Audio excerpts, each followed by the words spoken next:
Olá, pessoal! Sejam todos muito bem-vindos a mais um podcast filosófico, atividade que é promovida pela Organização Internacional Nova Acrópole do Brasil. E para a nossa conversa de hoje, recebemos o professor voluntário da Nova Acrópole de São Caetano do Sul, em São Paulo, José Roberto. Seja muito bem-vindo. Olá, Danilo, é um grande prazer estar aqui contigo para compartilharmos um bom papo filosófico. Em nossa conversa de hoje, vamos falar sobre a filosofia como resposta aos problemas humanos. Não vamos esgotar o tema, obviamente, nem tampouco a ideia é trazer aqui verdades absolutas, mas como a gente sempre ressalta, a nossa proposta é conversar, refletir, extrair ideias que sejam úteis e práticas para as nossas vidas, nos ajudando de maneira bem objetiva em nossa experiência humana. Esse é um tema amplo, nós não vamos conseguir aqui falar sobre tudo o que diz respeito a todas as respostas e a todos os problemas, mas a primeira questão que me vem à mente, José Roberto, é justamente um exemplo de um aplicativo de carro. Por exemplo, se eu preciso ir para algum local, eu preciso colocar no meu aplicativo aonde eu estou e para onde eu estou indo, de modo geral. Senão, eu não sei aonde eu vou chegar. E naturalmente que a gente não vai se sentir bem cômodo diante de uma situação como essas. A filosofia vai nos ensinar a entender quais são os nossos problemas, aonde eles começam, por que eles acontecem. Eu gostaria que você falasse primeiro desse processo para que a gente começasse então a nossa conversa de hoje. Perfeito, Danilo. Você começou colocando a questão muito interessante. Em qualquer roteiro de viagem que nós façamos, é muito importante nós sabermos para onde nós vamos, porque é diferente irmos para, vamos dizer assim, tirar férias num lugar onde a temperatura está agradável, ou diferente de irmos tirar as mesmas férias num lugar frio, porque quando eu sei onde eu vou, eu sei exatamente o que eu preciso colocar na minha bagagem para chegar lá devidamente. Então nós podemos dizer, até mesmo nos inspirando aí no fundador de Nova Acrópole, o professor Jorge Ângelo Livraga, que a grande questão hoje é o desconhecimento desses objetivos. E estamos num tal jeito complicado hoje que não só não conhecemos o objetivo, como não conhecemos os meios com os quais chegar nesse objetivo. É lógico, né? É o mesmo exemplo aí da viagem que eu vou fazer. Se eu não sei se eu vou para um país frio, um país quente, um país de temperatura moderada, né, ou um local qualquer, não sei o que colocar na minha bagagem. E se de repente eu começo a colocar tudo, né, roupa de calor, roupa de frio, roupa de média estação, o peso, a bagagem, a tarifa alfandegária que eu vou ter que pagar vai ser uma coisa absurda. Então nós podemos dizer que um dos grandes problemas do ser humano hoje com relação, digamos assim, a termos uma proposta visível aos problemas humanos é sabermos para onde nós vamos, sabermos qual é o objetivo da missão humana, da vida humana. Sabermos para onde é que nós estamos viajando. Quer dizer, é sempre aquela mesma questão, né, Danilo, que às vezes, de tão batida, o pessoal leva na piada. É saber quem eu sou, é saber de onde eu venho e saber para onde eu estou indo. Isso é algo bastante importante, unir, digamos assim, essas três coordenadas para que nós possamos viver de acordo com aquilo que a natureza espera de um ser humano, certo? Se nós vemos um rio, nós sabemos que aquele rio vai em direção ao oceano. Se nós vemos, por exemplo, né, para quem tem alguma aventura aí em algum lugar mais tropical, mais de floresta, se nós vemos uma cobra, nós não confundimos a identidade da cobra com a identidade, por exemplo, de um coelho. Está bem estabelecida o que é uma cobra, o que é um coelho, o que é uma árvore, o que é um rio. Então nós teríamos que definir o que é o ser humano. E é interessante que nós não temos que inventar nada. Talvez o problema da nossa cultura seja que nós, muito imaginativos que somos, né, criamos muitas definições para o que é o ser humano. O que nós percebemos é que no decorrer da história humana, muitos grandes personagens, muitos grandes filósofos, muitos grandes sábios, eles já deixaram elementos que nos ajudam a construirmos o nosso próprio critério. Ou seja, nós não precisamos começar do zero, né? Se eu vou construir uma casa, eu vou começar da base, mas os tijolos vêm de algum lugar. Perfeito? Então, para construirmos uma base do que é o ser humano, para sabermos como seres humanos onde nós temos que chegar, nós podemos nos apoiar numa filosofia, nós podemos nos apoiar numa sabedoria que é atemporal, ou seja, nós vamos encontrar essa sabedoria expressa pelos grandes sábios de várias épocas distintas e vários lugares distintos, tanto no Oriente como no Ocidente. Então, nós poderíamos sintetizar essa questão, né, Danilo, que primeiro nós temos que saber o que é o ser humano. Não de uma maneira assim improvisada, ou não simplesmente no seu aspecto biológico, ou no seu aspecto psicológico, mas no seu aspecto mais profundo, para sabermos como qualificar a nossa vida indo em direção a um fim, a um objetivo que seja próprio e esperado da nossa condição humana. É como nós pensarmos num trem, né, onde esse trem ele está... tem pessoas em cada um dos vagões, mas que de certa maneira angustia tanto as pessoas que viajam nesse vagão, como as pessoas que viajam naquele vagão, porque elas não têm certeza de para onde corre esse trem. Em algum momento elas embarcaram, talvez não se lembrem onde embarcaram, estão correndo nesse trilho, mas ninguém sabe para onde esse trem está indo, se ele vai chegar numa estação, se já deveriam ter descido, se vai bater numa parede, se vai cair num abismo, né? Então nós precisaríamos de condutores nesses trens, nesse trem que possa esclarecer as pessoas, né, para que as pessoas se sintam seguras, sabendo qual é o motivo da sua viagem, por que viajam e para onde viajam. Na ausência disso hoje, nós temos aí a tradição filosófica com todos os registros, todas as tradições, todos os estudos desses grandes filósofos da história que se esforçaram justamente para que os seres humanos os reconheçam como bons maquinistas e que cada um possa fazer a viagem com segurança. Então, basicamente, nós poderíamos dizer isso, né? Não sabemos a finalidade da nossa viagem, não sabemos a finalidade da nossa vida humana. E isso vai nos causando aí uma grande angústia. E como você bem colocou, José Roberto, na sua fala, a gente não precisa inventar nada, ou seja, naturalmente que há uma série de respostas que os grandes sábios e sábias de todos os tempos já trouxeram para nós, as pessoas que estão ao nosso redor também, sejam elas filósofas ou não, elas também nos ensinam muito com as suas vivências, ou seja, nós precisamos observar mais, não é? E aplicar mais aquilo que a gente aprende ao entorno, com as pessoas com as quais convivemos e também com as nossas próprias experiências.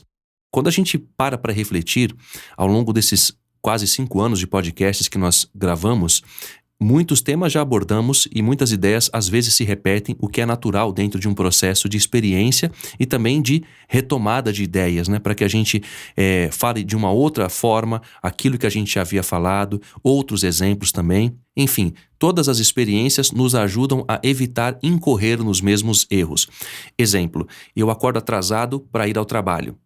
Eu coloquei o despertador e ele tocou, porém eu apertei o botão de estender aquele momento de sono. Então eu tenho mais 5 minutos ou 10.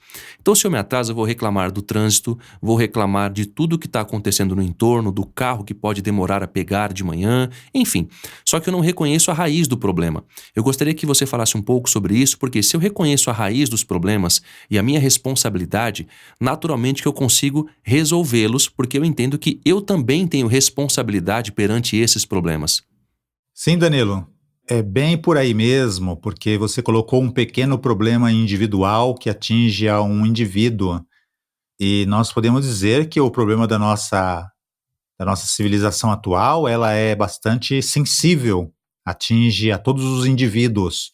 Nós, de certa maneira, né, nós vamos juntar os problemas que acontecem com a nossa sociedade, com a nossa civilização, aos problemas que nos acontecem individualmente. né? Nós vamos multiplicar os nossos problemas, o que realmente não é uma questão muito inteligente. Então a gente poderia falar aí, né, seguindo sempre a indicação desses grandes homens e mulheres sábios que existiram na história, nós poderíamos dizer que dessas problemáticas é justamente a questão do afastamento da natureza. É muito interessante, né? Como você diz, nós fazemos esse trabalho aí há 4 anos, junto a outros colegas que trocamos algumas ideias, e realmente não existe nada de novo. Não há necessidade do ser humano inventar alguma coisa. Olha, eu tenho tais problemáticas, questão de horário, questão de relacionamentos. Como fazer para solucionar esses meus problemas? Eu não preciso inventar nada novo, ou não preciso ficar somente nas respostas superficiais. Porque resolver os problemas com respostas muito superficiais é simplesmente jogá-los um pouco para o fundo. Em algum momento eles podem voltar até intensificados, tanto individualmente como coletivamente. Então, digamos assim, uma das soluções, da proposta, pelo menos de soluções para os nossos problemas atuais, é justamente nos aproximarmos um pouco da sabedoria desses grandes filósofos. Não para tê-los como uma coisa dogmática, né, Danilo? Como a gente já tem visto aí já faz uns bons tempos, como a nossa experiência filosófica, como escola de filosofia, tem nos mostrado aí nos últimos 38 anos aqui no Brasil, 60 anos aí no mundo como um todo. Mas justamente nos amparando aqueles sábios que deram a primeira proposta a esses problemas. E é muito interessante, né, Danilo, que, olha, com um pouco de desenvolvimento, com um pouco de exercício, de colocar à prática essas dicas, essas indicações dos filósofos, dos grandes filósofos, a gente vai percebendo que, na verdade, nem eles inventaram alguma coisa.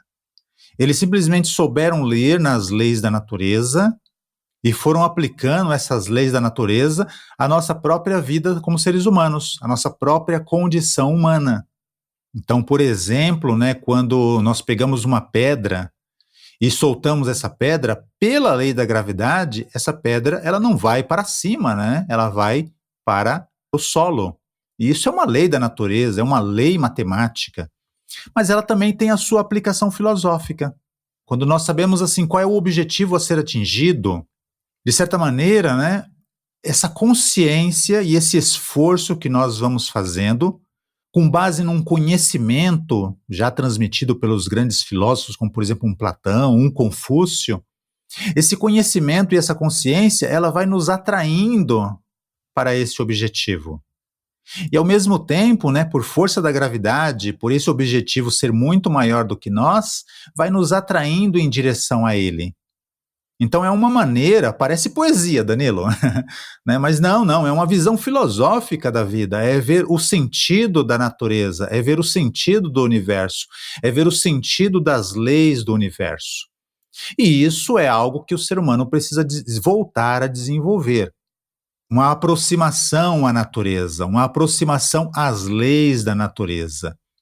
Nós hoje temos uma consciência um pouco mais ecológica, os recursos naturais precisam ser bem cuidados. Fantástico isso!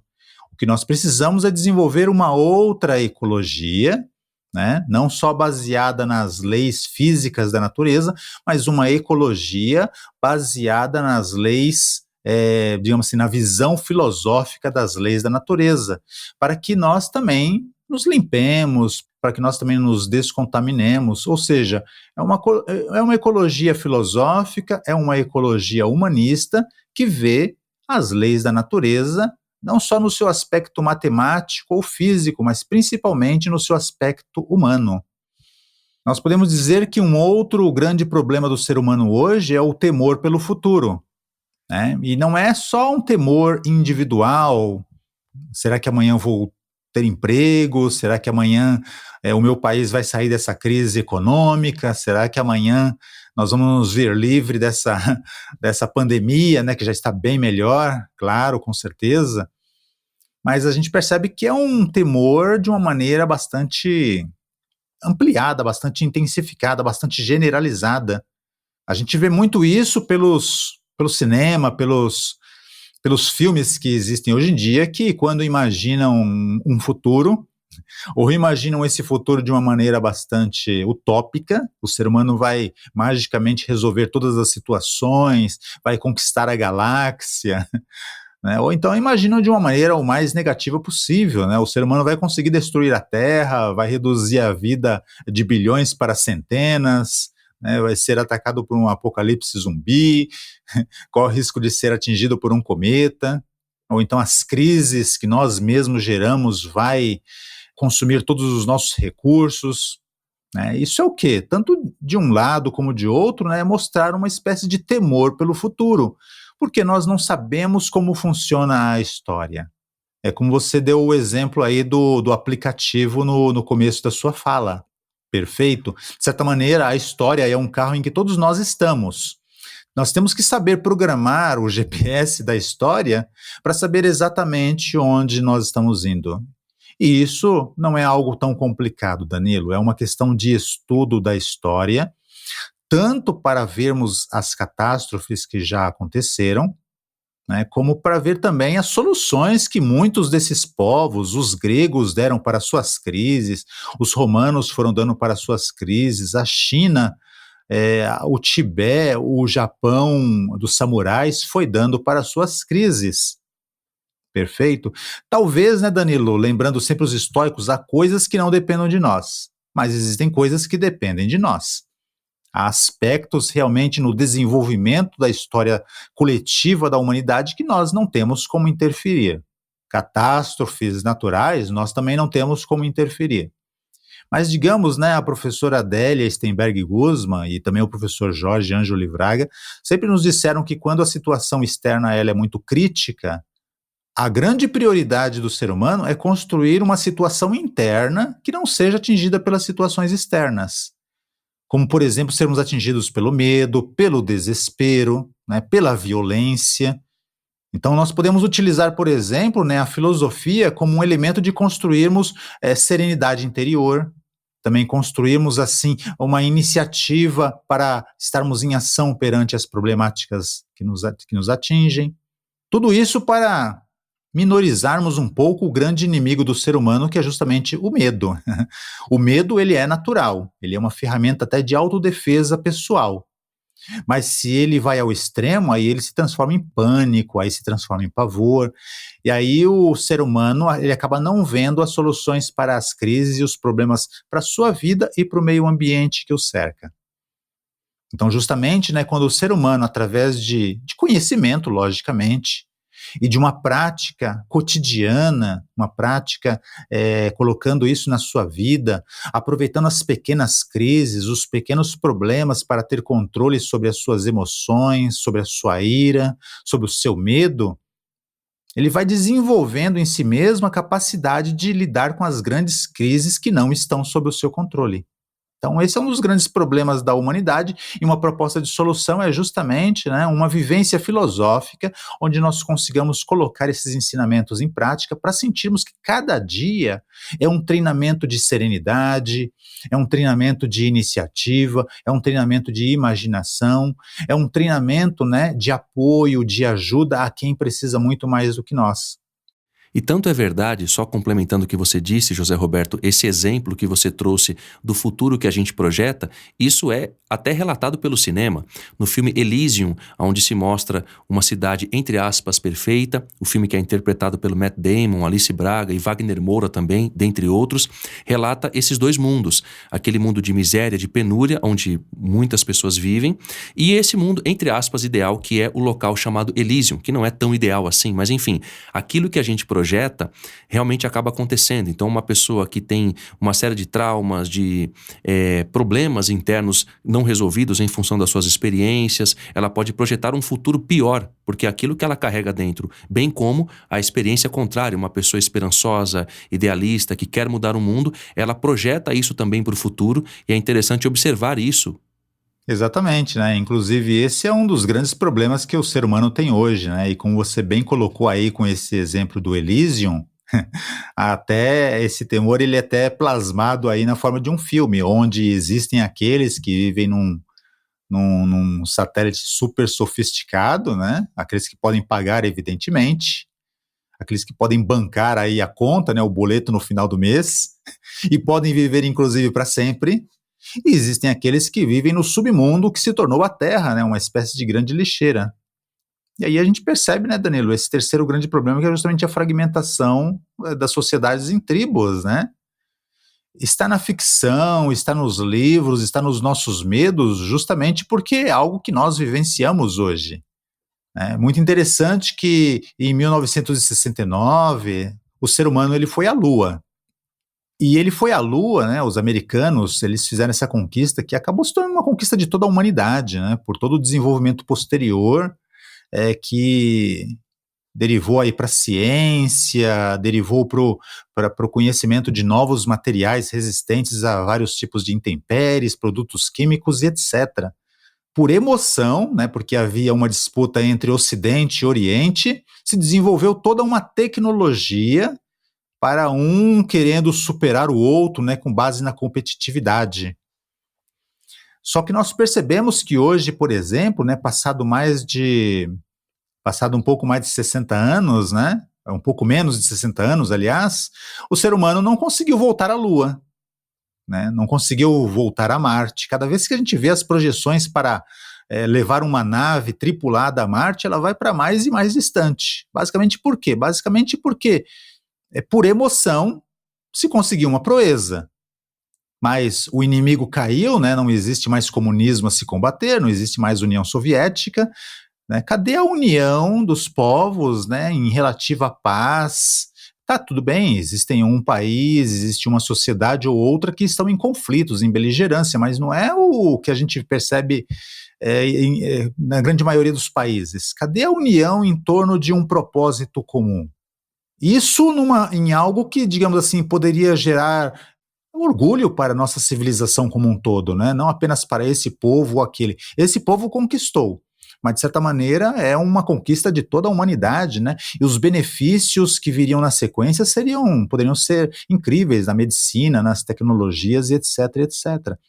Então hoje nós percebemos, né, que os povos são incapazes de se unirem para, digamos assim, conquistar grandes sonhos como chegar a um outro planeta.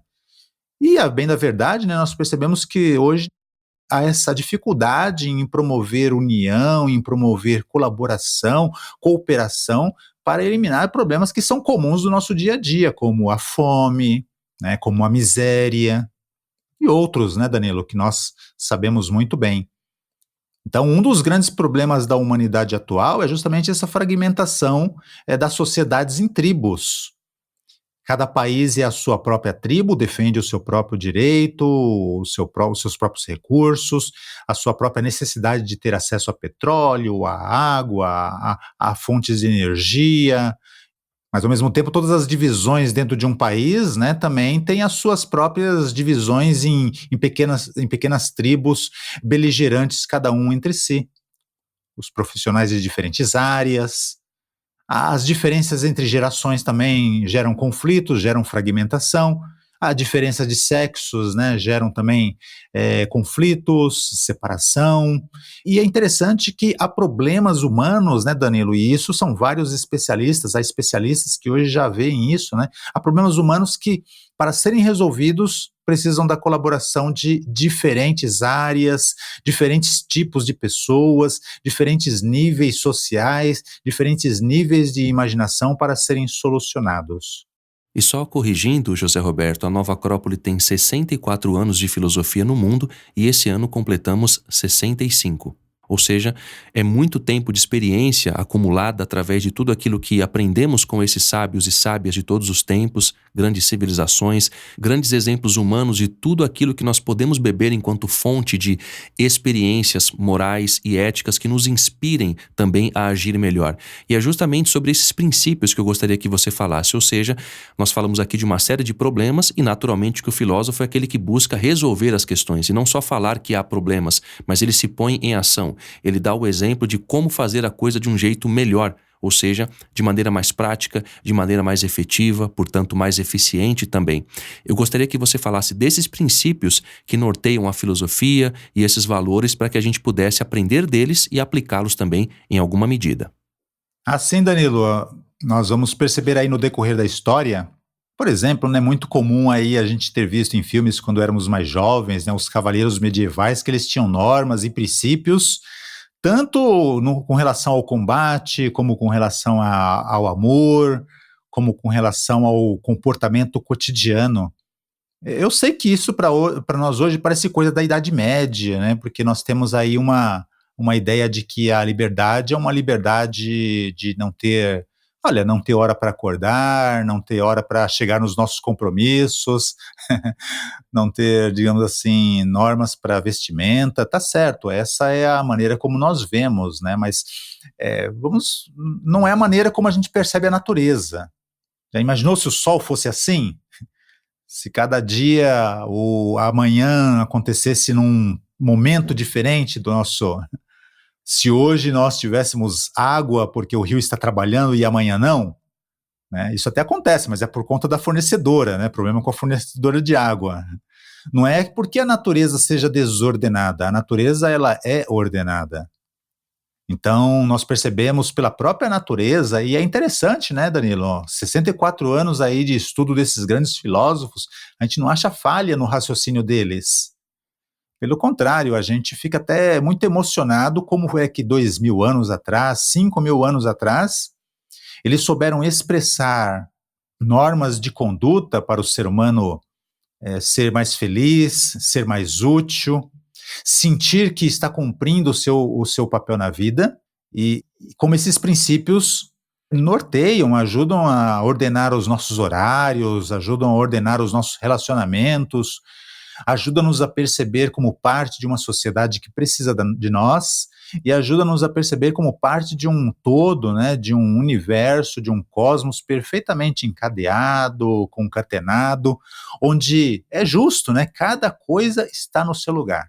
Se na natureza existe destruição, logo, logo espere que naquele incêndio que aconteceu vai surgir um novo broto, uma nova vida, né? Então, nem a destruição na natureza e nem a destruição causada pelo homem, né, consegue impedir a ordem, consegue impedir a vida, consegue reprimir as leis da natureza. É claro, o grande problema ecológico hoje é que o ser humano ele está sujando e destruindo muito mais rápido do que a Terra pode se recompor, né? E isso, em algum momento, talvez volte contra o ser humano. Mas com um princípio de respeito a nós mesmos, a gente vai percebendo também um princípio de respeito à nossa grande mãe, né, a Mãe Terra. E então poderíamos dizer, né, Danilo, que um desses princípios é justamente esse princípio de fraternidade, né? Um princípio de fraternidade que nos auxilia a convivermos bem com as pessoas, independentemente do seu grau de instrução, da sua religião particular, do seu credo político, do seu credo filosófico, enfim, né, um desses princípios. E é interessante que esses princípios eles são muito antigos, né, Daniel? A gente vai destacar aqui três, né, que foi até mesmo aquele que nos foi legado pela grande filósofa do século XIX, Helena Petrovna Blavatsky, e que ela mesma se baseou, né, para escolher os princípios que iriam nortear a sua sociedade filosófica.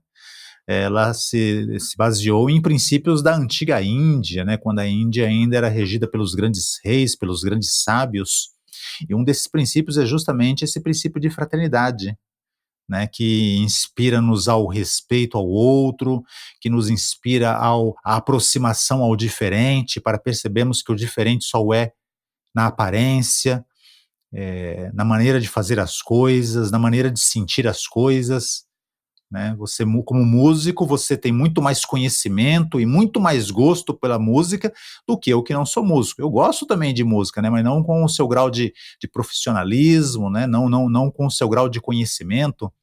Mas nós temos outras coisas em comuns pelas quais podemos nos aproximar, né?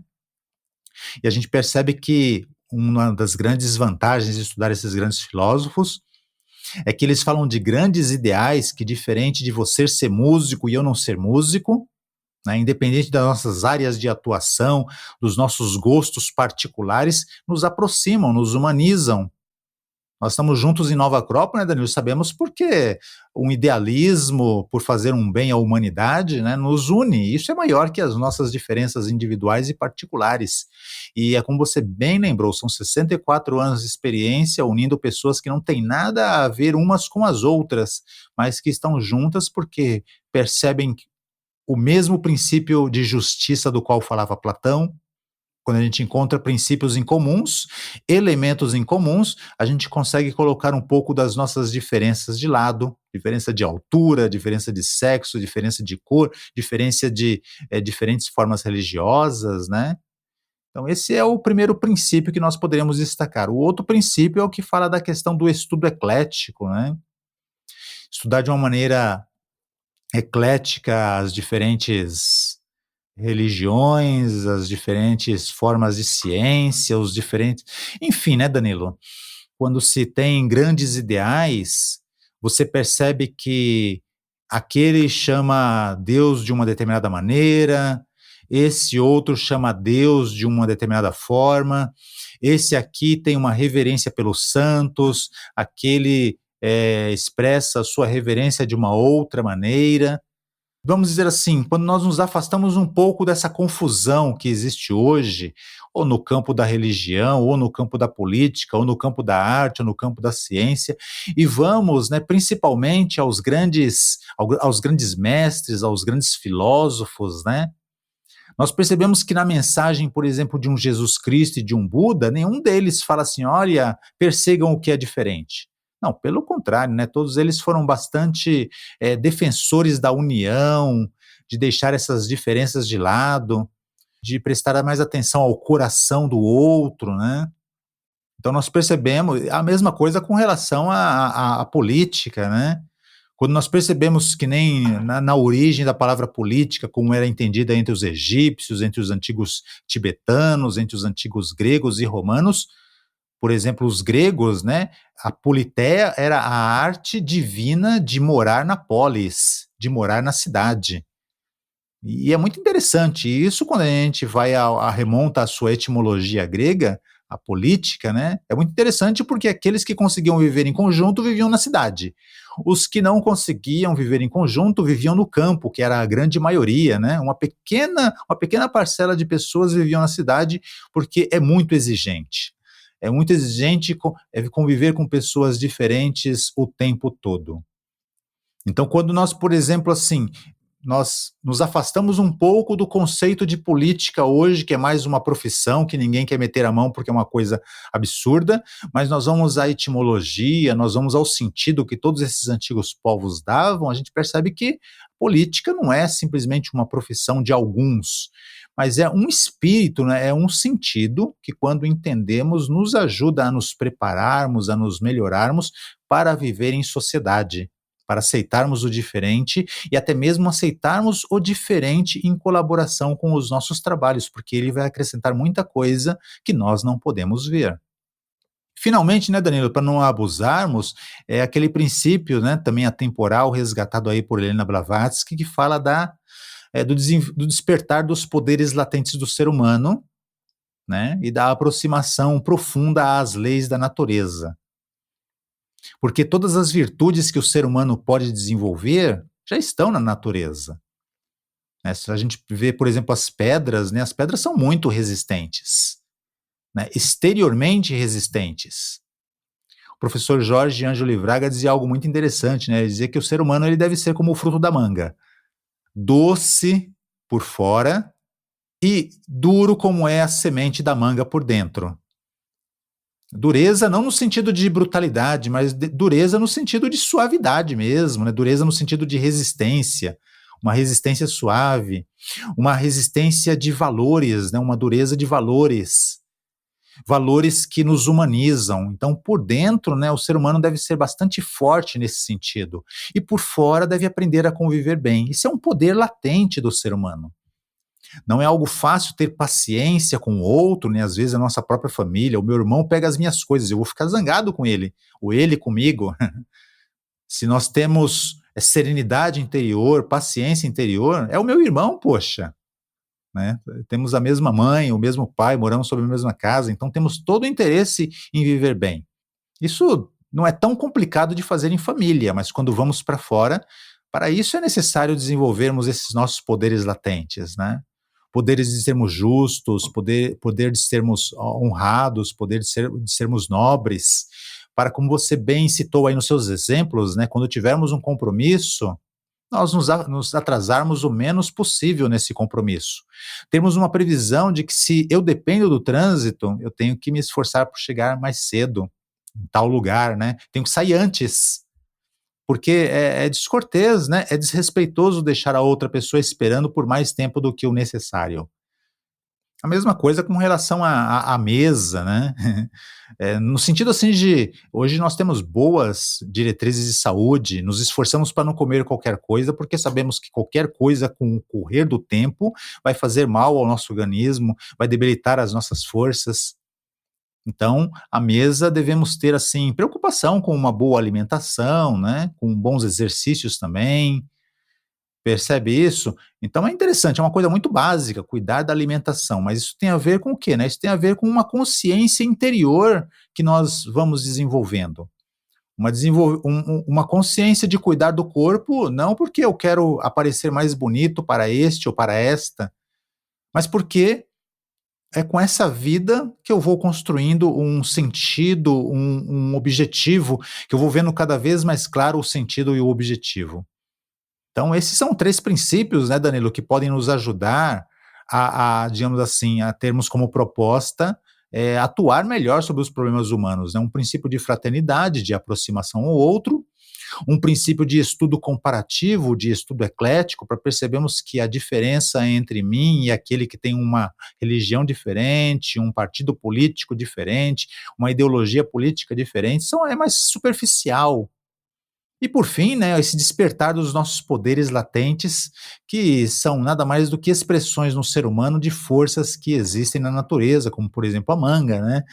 A manga é um ente natural, saboroso no seu fruto e muito rígido na sua semente interior. O mesmo vale para o ser humano. Nós podemos ter uma fortaleza de princípios interiores que nos possibilitem e nos habilitem a uma convivência cada vez mais suave exteriormente, para que eu viva bem com o meu irmão, com o meu vizinho, para que eu consiga viver bem no meu ambiente de trabalho, no meu ambiente de estudos, para que eu consiga conviver bem até com as pessoas que pessoalmente eu não afinizo. Agora, para encerrarmos essa nossa conversa de hoje, eu gostaria que você falasse qual é o papel da filosofia nesse processo de respostas práticas aos problemas humanos.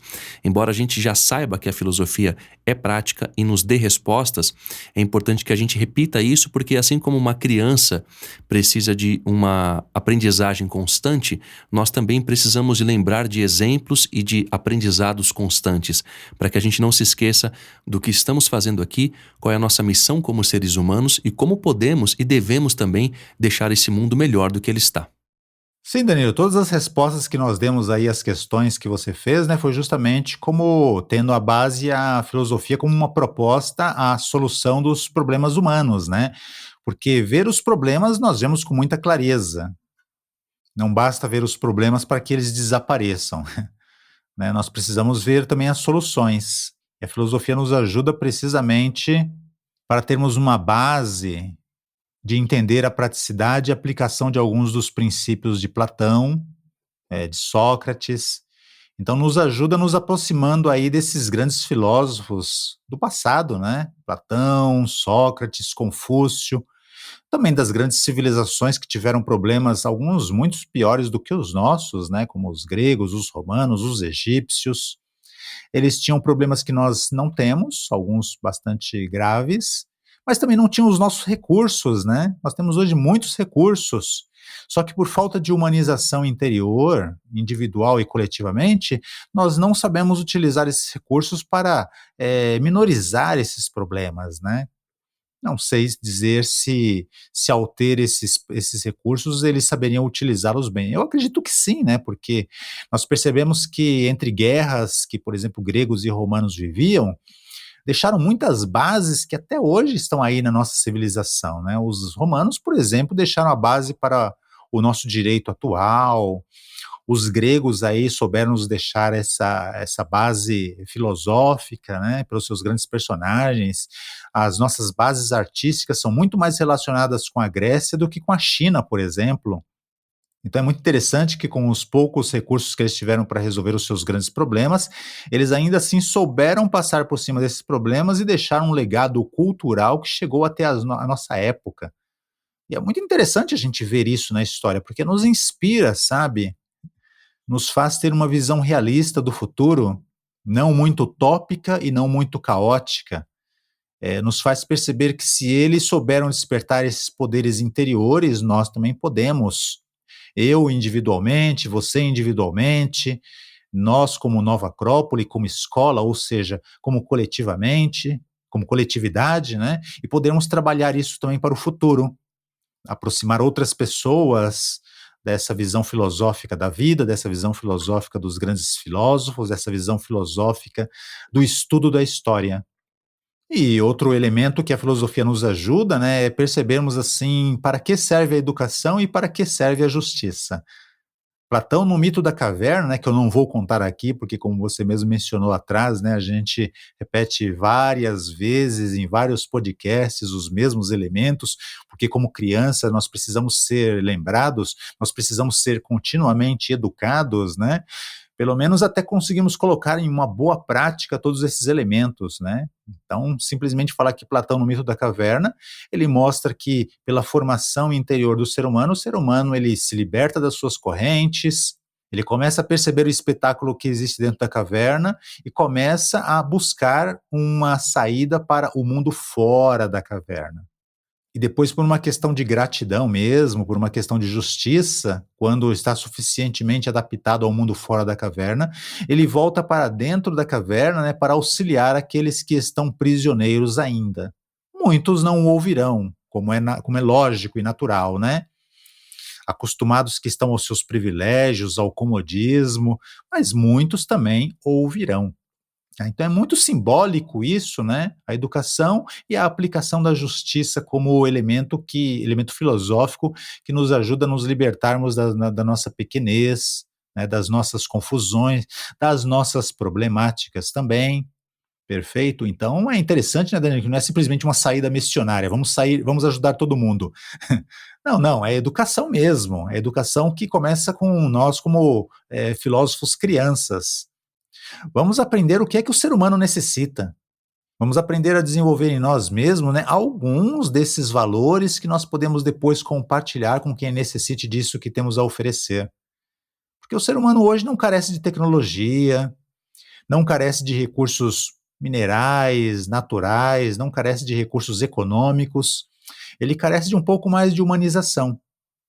Então, isso precisa ser compartilhado com os demais. E a única maneira de compartilharmos isso é termos uma experiência disso, né? Termos uma vivência disso. E fazer isso também com justiça, né, Danilo? Sabendo dar a cada um aquilo que é de acordo com as suas ações e com a sua própria natureza interior. Não é levar alguma coisa para quem não queira, é levar alguma coisa para quem queira. Isso é muito justo, isso é muito bom e isso é muito generoso também.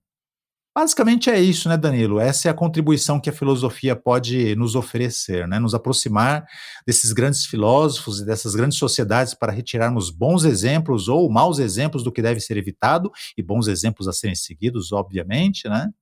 Uma formação interior para que nós tenhamos riquezas a compartilhar com os demais e fazermos isso de uma maneira justa e muito respeitosa, generosa, com certeza. Dessa maneira, encerramos o nosso podcast de hoje. Agradeço novamente a presença do professor José Roberto e, claro, desejo que seja sempre muito bem-vindo. Obrigado, Danilo. É sempre um grande prazer. Esse pequeno exercício de generosidade nosso, né? Meu e seu, e da Nova Acrópole como um todo, porque é uma maneira de compartilharmos com as pessoas aquilo que nós mesmos recebemos e um pouco da nossa experiência, não apenas como indivíduos, né, mas principalmente como escola de filosofia à maneira clássica. Dessa maneira, encerramos o nosso podcast. Para aqueles que queiram nos contatar, podem fazê-lo através do nosso site nova-acrópole.org.br/podcast. E para quem quiser saber mais sobre o curso de Filosofia para Viver, pode fazê-lo através também do nosso site nova-acrópole.org.br. Até a próxima! A trilha deste podcast é de autoria de Anton Bruckner e chama-se Sinfonia número 8, Adágio.